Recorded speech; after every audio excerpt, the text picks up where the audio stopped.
अजित पवार अचानक बारामती हॉस्टेलमधून रवाना झालेले आहेत। पोलिसांचा ताफा न घेताच अजित पवार एकटेच रवाना झालेले आहेत। अजित पवार नेमके गेले कुठे, त्यामुळे चर्चांना उधाण आले। दोन्ही एनसीपीची चर्चा फिसकटलेली आहे आणि त्यामुळे अजितदादा रवाना झाल्याची माहिती मिळते। आताची महत्त्वाची बातमी आपण पाहतोय।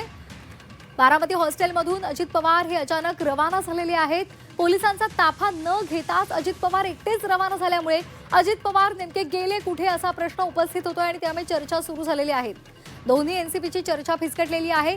खरं तर पुण्यामध्ये उपमुख्यमंत्री अजित पवार हे आणि त्याचबरोबर शरद पवार यांची राष्ट्रवादी युती करण्यासाठी अनुकूल होते, त्या संदर्भातल्या चर्चा सुरू होत्या।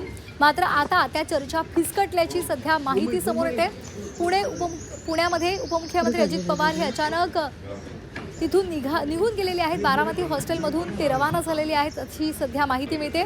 पोलीस संरक्षण, पोलिसांचा ताफा न घेता ते एकटेच रवाना झालेले आहेत आणि त्यामुळे आता ते गेले कुठे असा प्रश्न विचारला जातोय।